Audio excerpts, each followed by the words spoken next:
One of my previous pastors once said, "It is easy to be a good Christian on Sundays."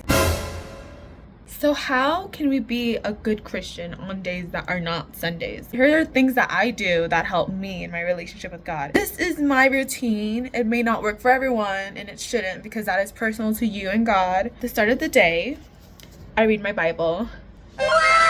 Currently, I'm in the book of Luke right now. I'm rereading the Gospels. Previous Bible did not have all of these, like this space where you could write. So I make a video of how I Bible journal because I know everyone does it differently.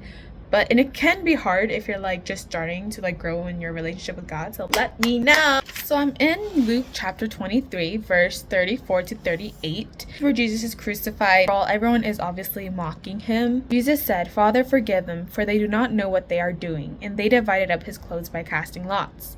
The people stood watching, and the rulers even sneered at him. They said, "He saved others. Let him save himself if he is God's Messiah, the chosen one." The soldiers also came up and mocked him. They offered him wine vinegar and said, "If you are the king of the Jews, save yourself."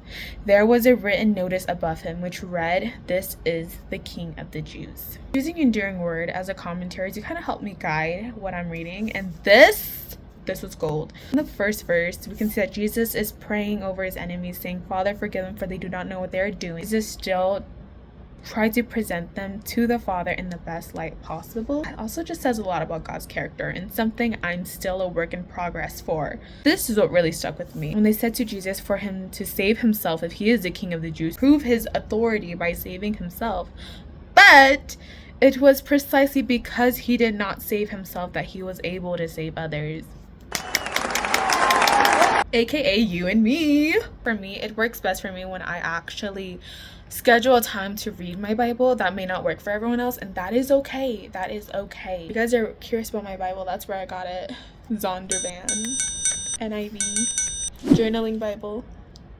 For working out, I love doing faith-based Pilates. This is Sunshine Pilates, and it is just amazing. Definitely recommend. Lastly, I like to listen to Christian music to truly remember God's character, who he is, and what he's done in my life. Here are some artists I do recommend, and I hope this helps you guys.